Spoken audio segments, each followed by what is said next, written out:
نضيء بنورنا الدنيا وننشر في الفضاء أملا ونعلي عزم همتنا فمن طلب العلا وصل. المفتيين كشاف المشكلات والمعضلات طراز أهل الملة والدين إمام الفقه والأصول وارث علوم سيد المرسلين من خصه الله تعالى بأوفر حظ من العلا وأوتي من الفضائل العلمية والعملية بالقدحين الرقيب والمعلى ولم يترك في حوز المكارم السنية مكانا وحق له قول من قال لقد ذلت له سبل المعاني وفاق الخلق طرا بالبيان. تو اپنے والد کے سلسلے میں انتہائی عمدہ کلمات آپ کے بیٹے احمد ابن زین فرماتے ہیں کہ اپنے زمانے کے امام تھے، علامہ تھے اور سمجھانے کے بڑے ماہر تھے.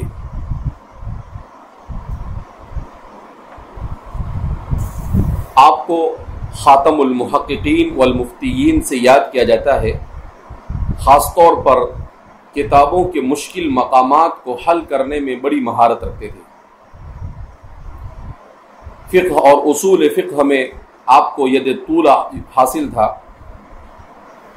ایسا محسوس ہوتا تھا جیسے نبی کریم صلی اللہ علیہ وسلم کے علوم کے سچے وارث تھے.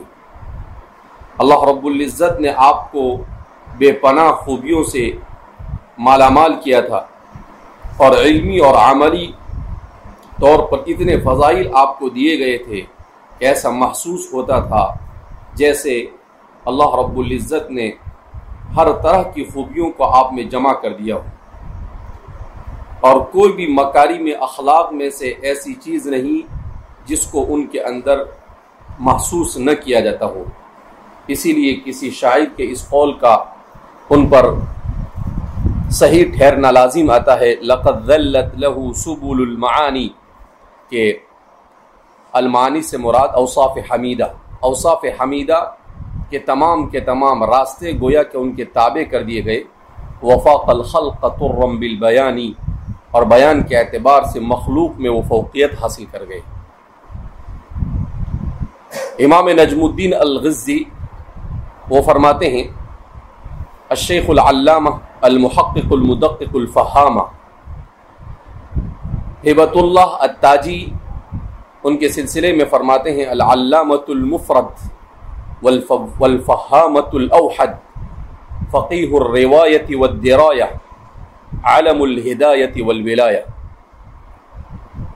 عظیم مؤرخ الطبقات السنیہ میں تمیمی فرماتے ہیں کان اماما عالما عاملا مؤلفا مصنفا ما له في زمنه نظير وصار زين الإخوان وإنسان عين الأوان ولولا معالجة الأجل قبل بلوغ الأمل لكان في الفقه وأصوله خصوصا وفي أكثر الفنون عموما أعجوبة الدهر ونادرة العصر وفي الجملة كان من مفاخر الديار المصرية رحمه الله تعالى.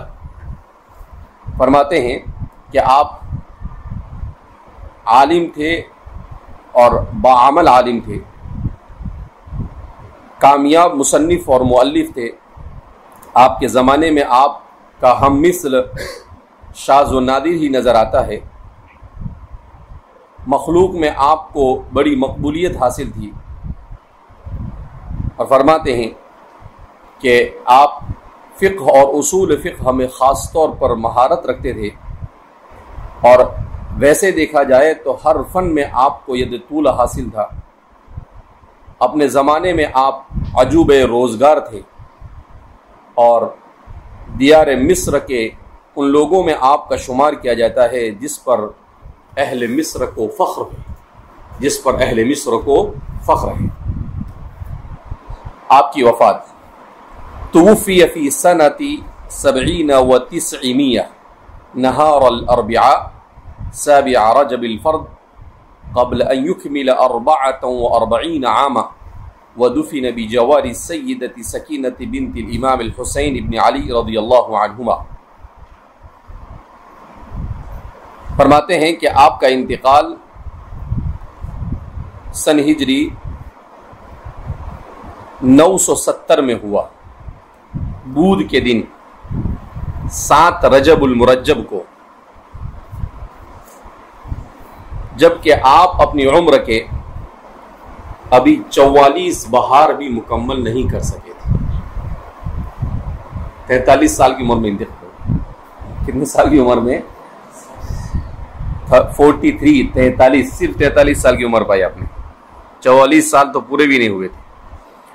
اور آپ کو حضرت حسین بن علی رضی اللہ تعالی عنہ کی صاحبزادی سکینہ کے جوار میں دفن کر دیا گیا. صاحب خلاصۃ الاثر نے اس کو بیان کیا ہے.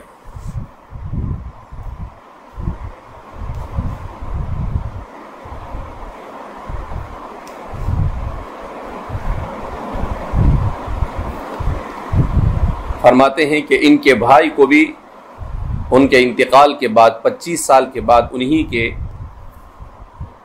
بغل میں دفن کر دیا گیا تھا.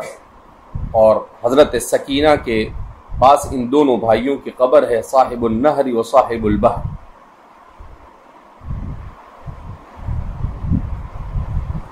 تغمدہ اللہ تعالی برحمتہ ورضوانہ واسکنہ فسیح جناتہ بمنہ وکرمہ ومزید غفرانہ. آمین. یہ ہے امام ابن نجیم کے حالات. صاحب کتاب امام ابن نجیم کی کتاب جس کو ہم پڑھنے جا رہے ہیں، الاشباح والنظائر، اور اس کا تعارف.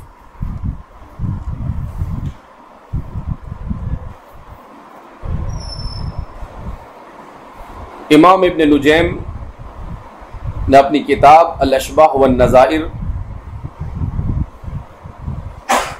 ایسے زمانے میں لکھی جبکہ قواعد الفقہ کے سلسلے میں تصنیف و تالیف کا سلسلہ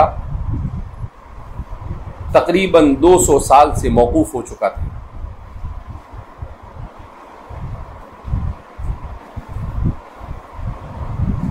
ان سے پہلے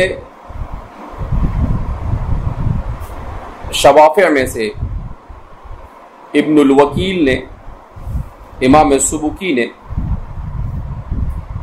قواعد الفقہ اور الاشباح والنظائر پر کتابیں لکھی تھی. اور پھر ان کے قریبی عہد میں امام جلال الدین السیوطی نے الاشباح والنظائر لکھی، جن کا فقہ شافعی سے تعلق تھا.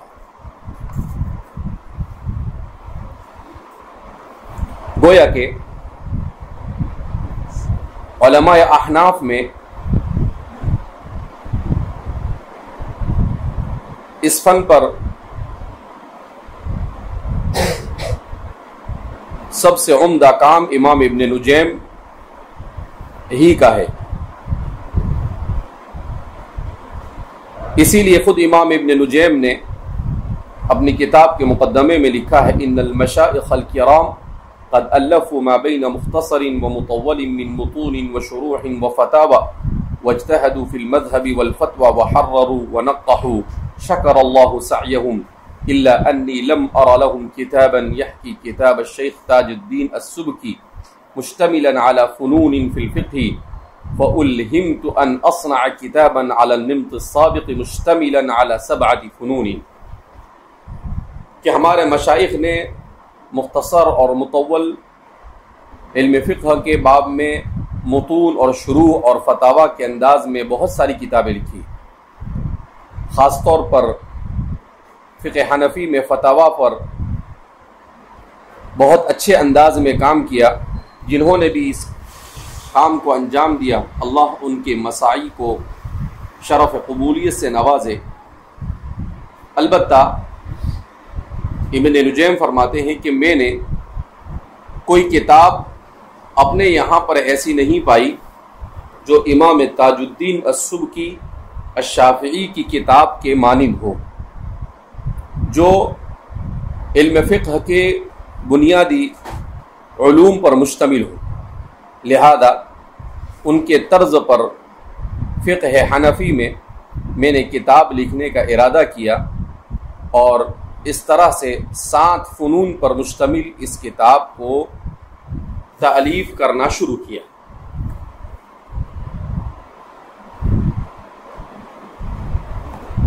اس کتاب کو لکھ کر آپ کب فارغ ہوئے؟ کہا وَكَانَ الْفَرَاغُ مِنْهُ فِي السَّابِعِ وَالْعِشْرِينَ من جماد الآخر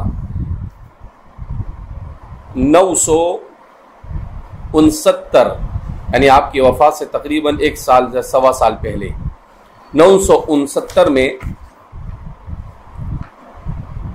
جماد الآخر کی 27 تاریخ کو آپ کتاب کی تالیف سے فارغ ہوئے، اور یہ انتہائی عظیم کتاب آپ نے صرف 6 مہینے میں لکھی۔ وَكَانَتْ مُدَّةُ تَأْلِيفِهِ 6 أَشْهُرٍ۔ کتنے مہینے میں لکھی؟ 6 مہینے میں پڑھ نہیں پاتا آدمی، اور انہوں نے کیا کیا؟ 6 مہینے میں لکھ ڈالی۔ باوجود ہے کہ آپ ان دنوں میں بیماریوں کا شکار تھے، مرض کے باوجود بھی 6 مہینے میں کتاب لکھی، اور یہ آپ کی تالیفات میں سب سے آخری تالیف ہے۔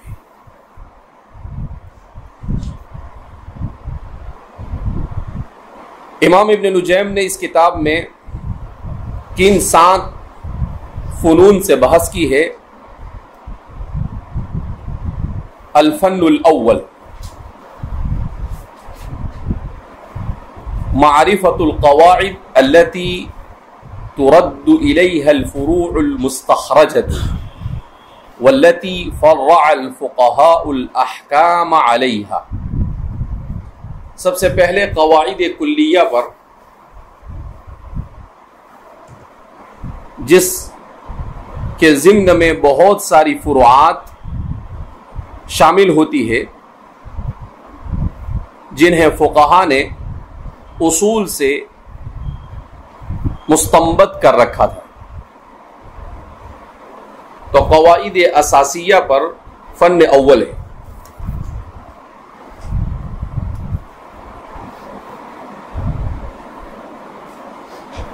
اس فن اول میں امام ابن نجیم نے تقریباً 25 قواعد کو ذکر کیا ہے۔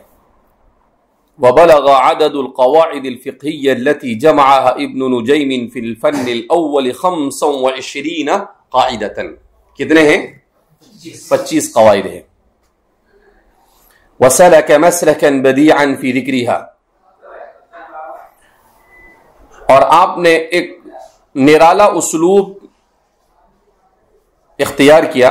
فقد صنفها في نوعين، آپ نے ان 25 قواعد کو 2 حصوں میں تقسیم کیا۔ قواعد اساسیہ، قواعد اساسیہ منها القواعد الخمس الكبرى، جن میں 9 مشہور قواعد، الامور بمقاصدها، اور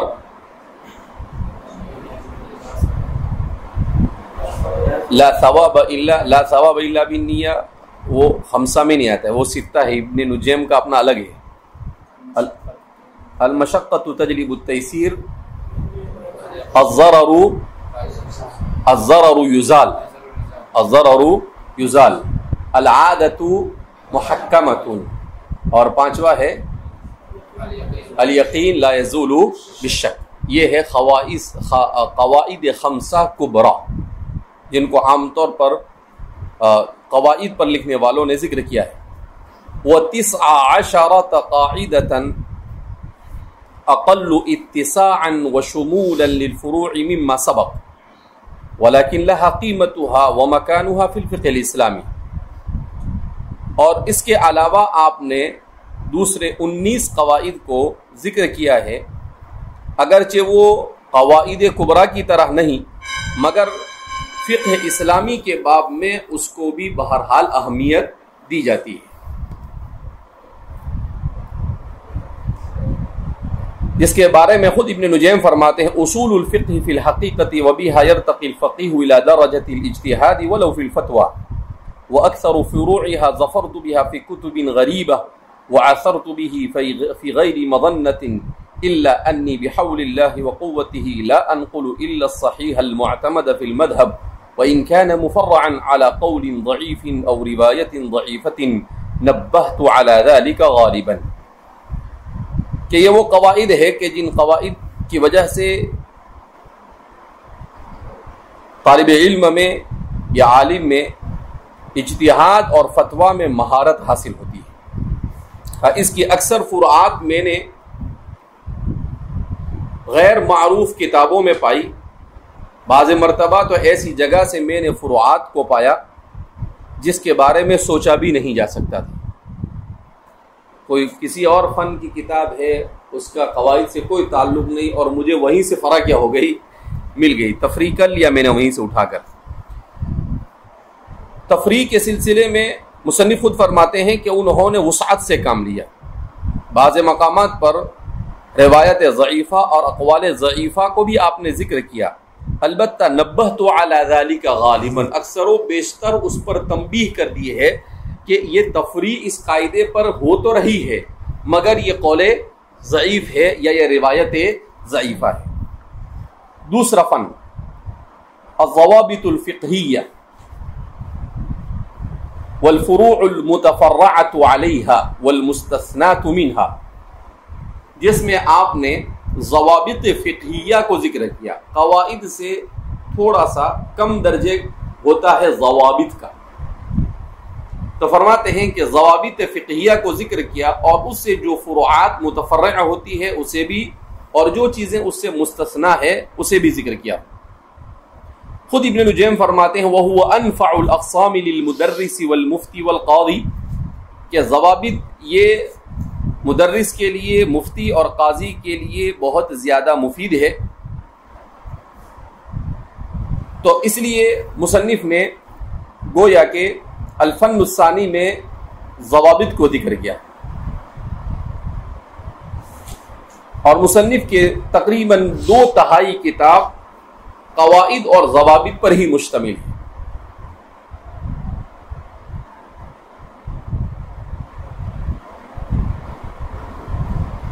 اما الفن الثالث، تیسرا فن،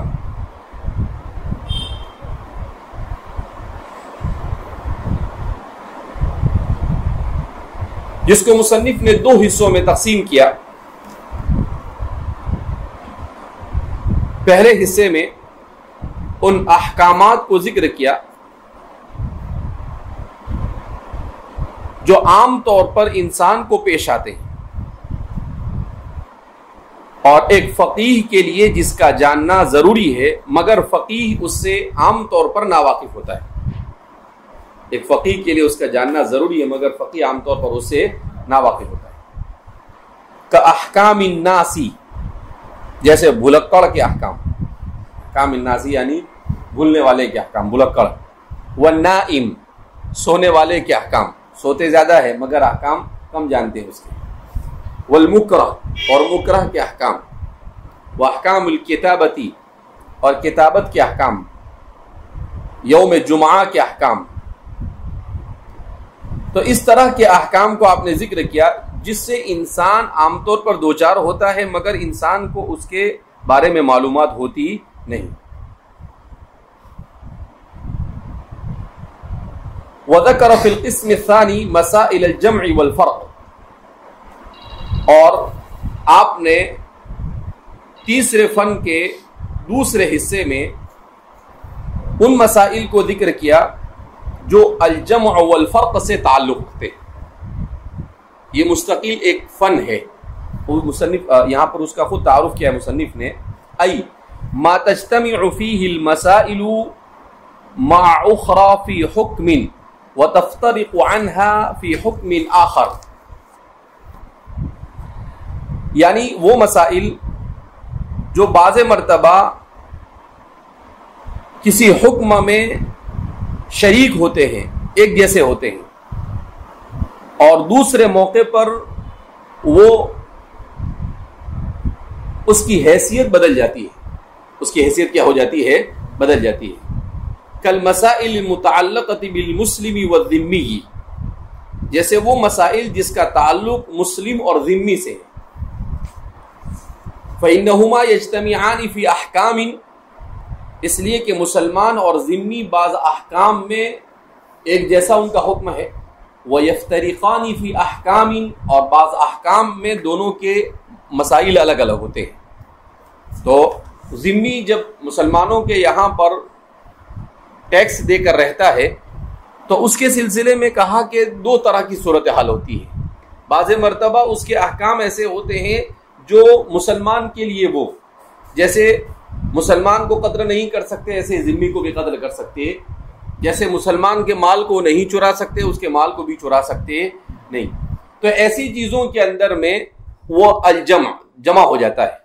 اور بعض مسائل ایسے کہ جس میں ان دونوں کے احکام میں فرق ہو جاتا ہے، اسی کو کہتے ہیں الجمع والفرق.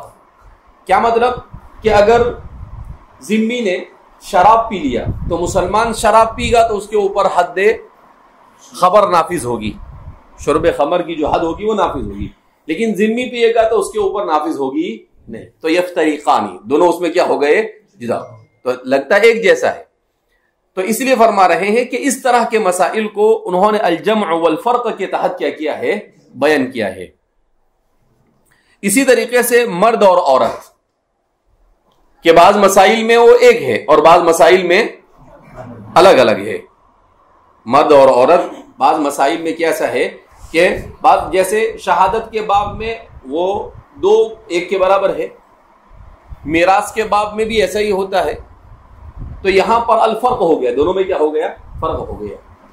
لیکن فرضیت نماز، فرضیت زکوٰۃ، ان سب چیزوں میں وہ کیا ہے؟ الجمع. مرد کے ساتھ اور اس کے احکام میں کوئی فرق نہیں. اس کے اوپر ایسا نہیں ہوتا ہے کہ بھئی مرد پر نماز فرض ہے تو اس کے اوپر فرض نہیں، اس کے اوپر واجب ہی نہیں، اس پر بھی فرض اور اس پر بھی کیا ہے؟ فرض.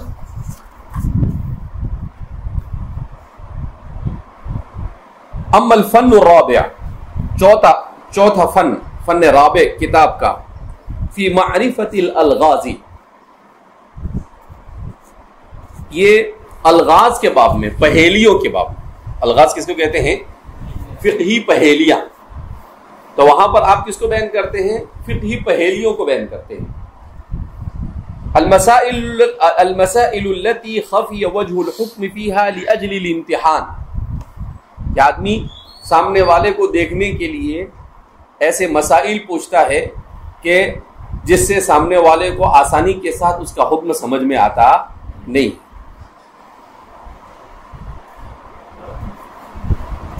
لیکن بحيث لا تنبو عنها الاذهان السليمة بل يستحسنها وتنشرح لها، کہ یہ ایسے مسائل ہوتے ہیں کہ سلیم الطبع آدمی اس سے نفرت نہیں کرتا ہے بلکہ اس سے اچھا لگتا ہے کہ ایک اٹپٹے انداز میں مسائل کو کیا کیا جاوے؟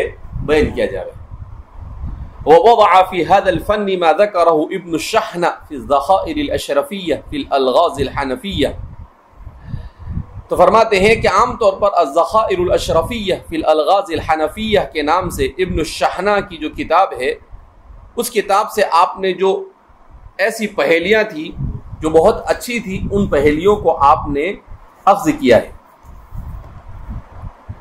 پانچواں فن ففی الحیل الشرعیہ، کتاب کا پانچواں فن حیل شرعیہ پر مشتمل ہے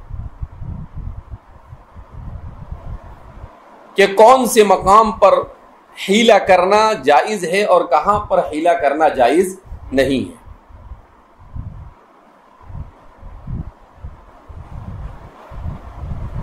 فرماتے ہیں عام طور پر حیل شرعیہ ماخوذ ہے فتاوی تاتارخانیہ سے. اما الفن السادس، اور بہرحال چھٹا فن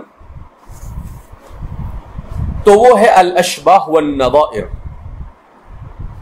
جس کو الفروق الفقہیہ بھی کہا جاتا ہے، جس کو الفروق الفقہیہ بھی کہا جاتا ہے. یعنی وہ مسائل جو ایک دوسرے کے مشابہ ہو، اس طور پر مشابہ ہو کہ آدمی کے لیے تمیز مشکل ہو. کہ بظاہر ایک جیسے نظر آئے مگر کسی امر خفی کی وجہ سے فقہا نے دقت نظر رکھتے ہوئے اس کے حکم میں تبدیلی کی ہو. عام طور پر تلقیح العقول فی فروق المنقول امام محبوبی کی کتاب سے آپ نے چیزوں کو ذکر کیا ہے.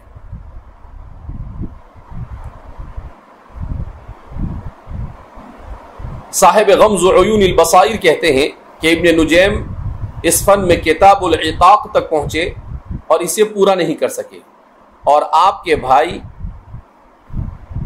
صاحب النہر الفائق انہوں نے اسے مکمل کیا. البتہ امام ابن عابدین نزہۃ النوازر میں کہتے ہیں کہ ایسا نہیں ہے بلکہ خود مصنف ہی نے اس کو مکمل کیا ہے. اور اسی باب کی مناسبت سے کتاب کا نام الاشباہ والنظائر رکھا. کتاب کا نام کیا رکھا ہے؟ الاشباہ والنظائر. اما الفن السابع، ساتواں فن،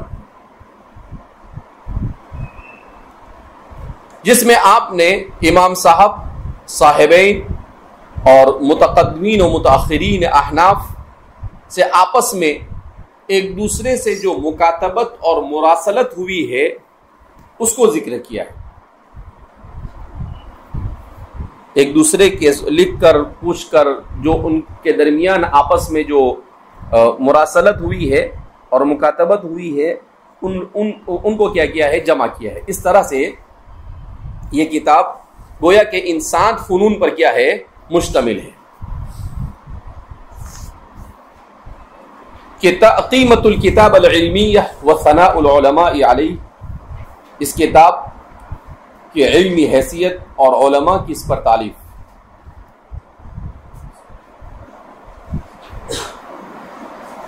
اشباہ والنظائر ان کتابوں میں سے ہے جسے اللہ رب العزت نے تلقی بالقبول کی نعمت سے نوازا.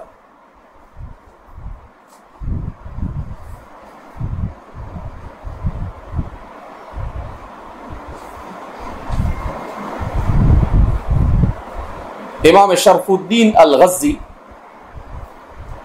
وہ اس کتاب کے بارے میں فرماتے ہیں من افخر الکتب تصنیفا واحسنها اسلوبا ظریفا وارشقها في العبارات وادقها في الاشارات وهو في بابه عديم النظير جامع من الفقه الجم الغفير.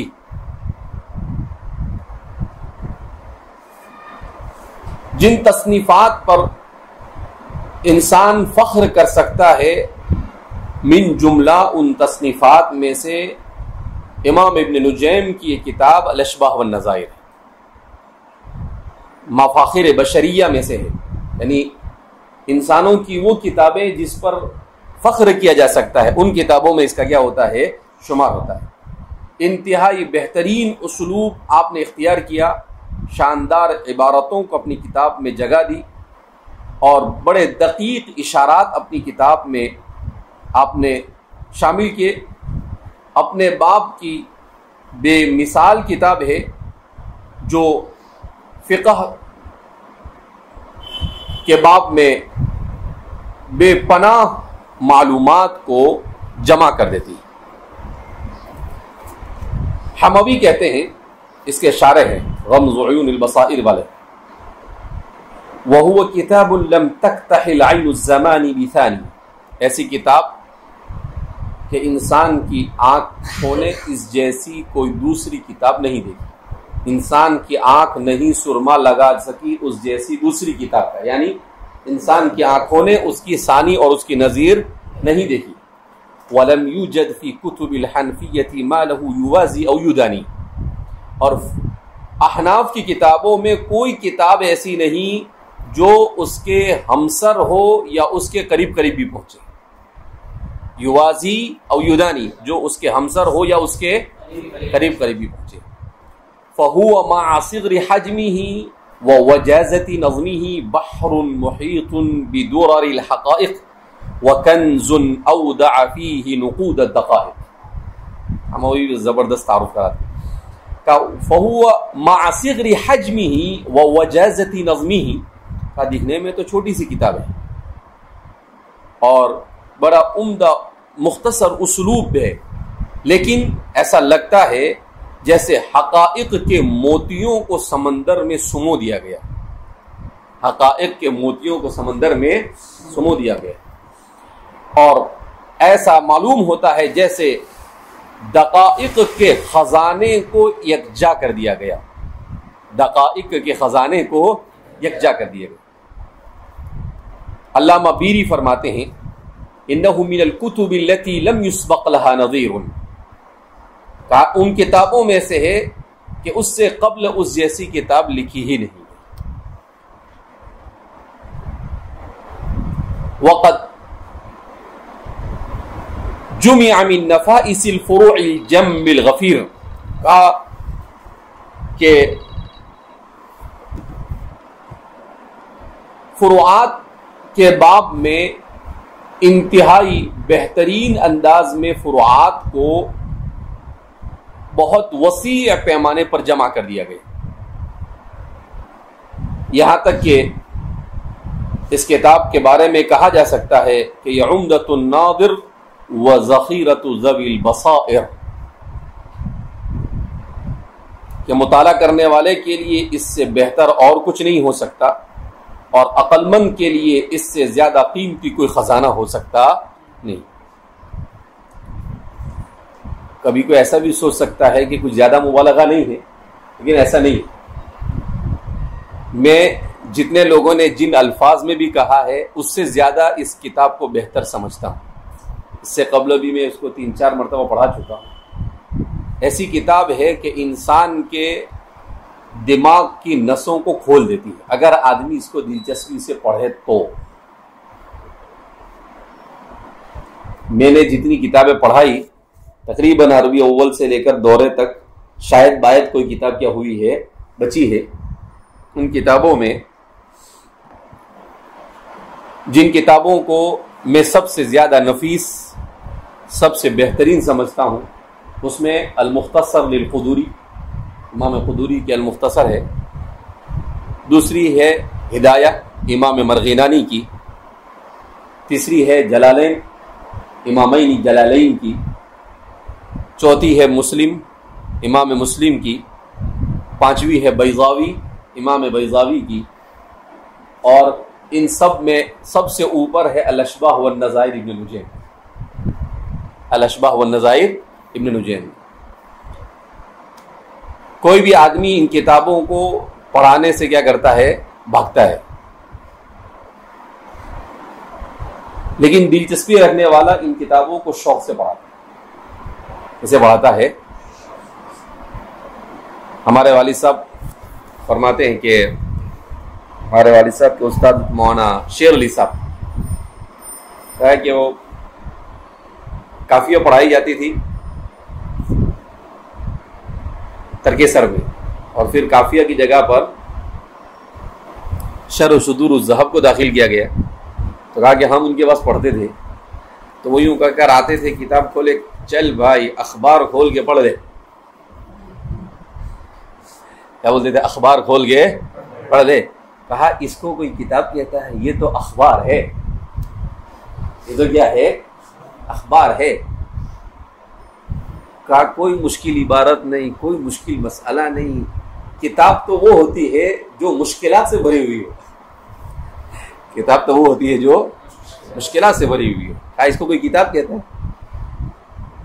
تو جو ہمارے پرانے لوگ ہوتے تھے ان لوگوں کو مشکل چیزوں کے پڑھنے پڑھانے میں مزہ آتا تھا، اور ہمارے طلبہ جو ہے ان کو تو اب آسان بھی نہیں پڑھنا ہے، مشکل تو بہت دور کی بات۔ تو اس لیے ایسی مشکل کتابوں کو آدمی کو دلچسپی سے پڑھنا چاہیے، اس سے انسان کا ذہن کھلتا ہے، تشہیز اذہان، انسان کا دماغ کام کرتا ہے۔ پھر کیا ہوتا ہے، آدمی جب علم میں پختگی اور مضبوطی نہیں ہوتی ہے تو فتنوں کے اس دور میں انسان یہ علمی اور فکری فتنوں میں مبتلا ہو جاتا ہے، ماڈرنزم کی طرف چلا جاتا ہے، جدیدیت کی طرف مائل ہو جاتا ہے، اور جدید افکار سے متاثر ہو جاتا ہے، کیونکہ علم میں پختگی نہیں. اس لیے حضرت تھانوی فرماتے ہیں کہ علم میں پختگی انتہائی ضروری، خاص طور پر فتنوں کی شدت یہ متقاضی ہوتی ہے کہ علم میں پختگی ہونی چاہیے، ورنہ آدمی فتنوں کا مقابلہ کر سکتا نہیں. اللہ ہماری حفاظت فرمائے.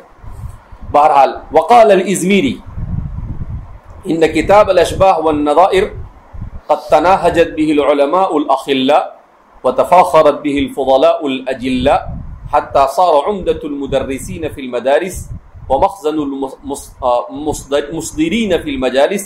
لم يزالوا مشتغلين به حين يصنف في كل زمان ويتدارسونه في كل مكان لكونه حاويا للدقائق جامعا للحقائق ومشتملا على قواعد عجيبة وفوائد غريبة ومؤسسا على أصول متينة وفصول رصينة ومرتبا على ترتيب عنيق وتركيب حقيق. وشدي كتي بعد لا تسب. ووصفه الدكتور علي الندوي بأنه من أشهر المؤلفات في القواعد الفقهية تحت عنوان الأشباه والنظائر، وهو قرين لكتاب السيوطي في اسمه وصيته وخصائصه. اسی طریقے سے مجلۃ الاحکام العدلیہ کے جن لوگوں نے ترتیب دی ان لوگوں نے بھی ابن نجیم کی اس کتاب کو اپنے مجلۃ الاحکام العدلیہ کے قراردادوں میں سب سے اولیت عطا فرمائی. اس لیے کہتے ہیں اعتمدوا، اپنی پوری کتاب کا اعتماد ہی انہوں نے ابن نجیم کی الاشباح والنظائر پر کیا. بہرحال امام ابن نجیم کی کتاب اپنے فن کی بہترین کتاب ہے. آدمی پڑھے تو اچھے سے پڑھے اور ورنہ چھوڑ دے. لوگوں نے اس کا ترجمہ بھی کیا ہے، کچھ لوگوں نے اس کا اردو میں شرح لکھی. میں نے ایک مرتبہ دیکھی ہے اردو شرح، لیکن یہ کتاب ایسی نہیں کہ اس کی اردو شرح لکھی جائے.